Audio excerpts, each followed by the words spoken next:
From your first alert station, this is WALB News 10 with continuing Hurricane Michael coverage. Good afternoon, everyone. We want to keep you updated on Hurricane Michael, which is an extremely dangerous Category 4 hurricane, although it made landfall about an hour or so ago between Panama City and Mexico Beach there along the Florida Panhandle.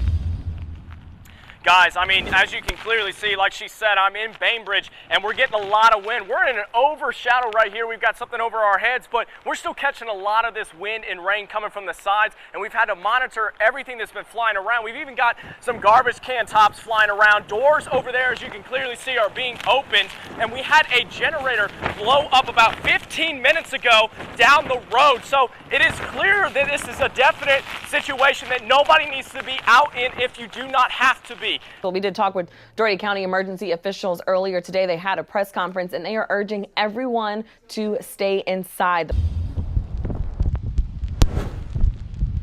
Yes, those heavy winds have caused some power lines to fall. As you can see behind me, this is where it just happened. A power line fell onto another line and what neighbors say caused a big ball of blue fire, and it caused a huge loud sound. They said they were all scared, and then the power went out.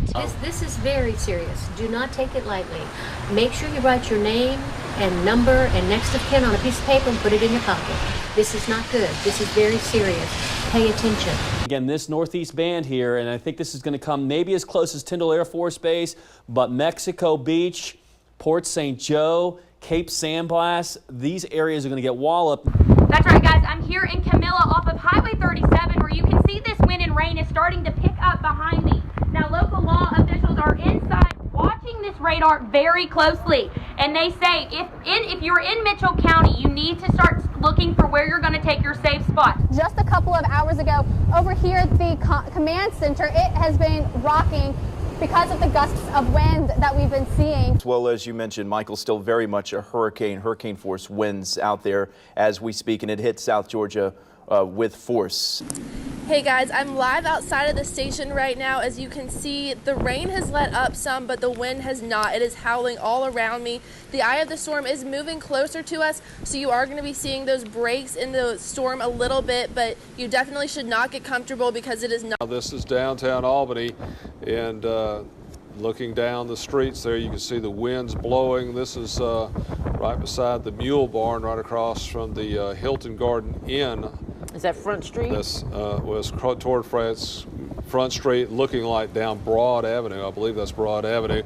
Federal Courthouse just right down that street, and you can see the wind is still howling in downtown Albany as well. I want our viewers to know that, yes, we are hearing what you're hearing outside. The winds are howling, the rain is coming down in sheets, and of course, yes, we are all under a hurricane warning.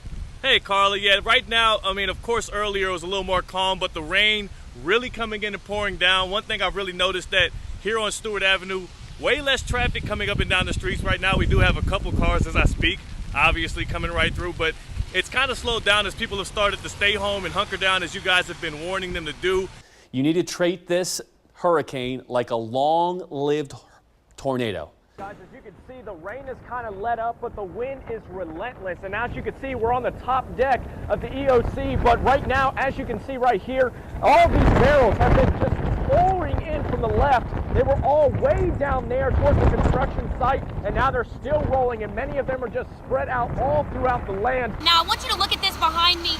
You can see linemen are actively working, and they want you to know that if there's any power outages here in Camilla, within not just Camilla, but within Mitchell County, they are ready for it. Any power outages, they say that they are ready for it. Hey, Cade, we do have some continuous power outage updates coming in to our first alert desk tonight.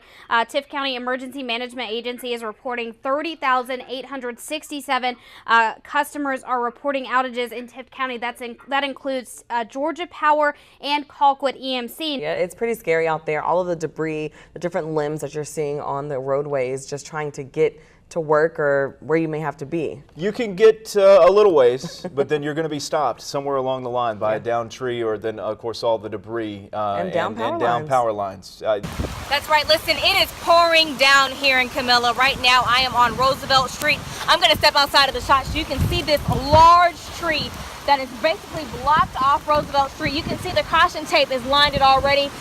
We were told by the fire chief that this call came in not too long ago. Let's take a look, couple steps closer.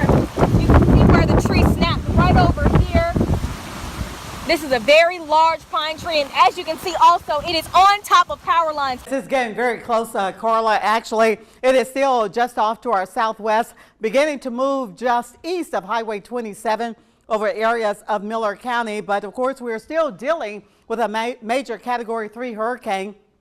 Max sustained winds at 115 miles per hour, gusts up to 155 miles per hour. And Michael right now is moving toward the northeast at about 13 miles per hour. So there are no more places to sleep there. If you do, they're still welcoming people in, but you would have to sleep on the floor. So resources are already full. Like I said, again, we're already under that curfew, and we are waiting for the worst of the storm to come and take Thomasville to see what we need to do afterwards.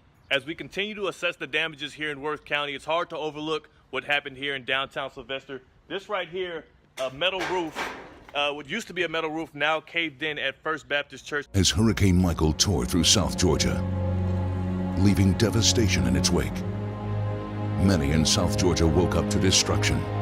Then something wonderful happened. Neighbors started to help neighbors. Strangers helping strangers. South Georgia came together to rebuild, to fix what is broken, and make today better than yesterday. Let's rebuild together. We are South Georgia Strong.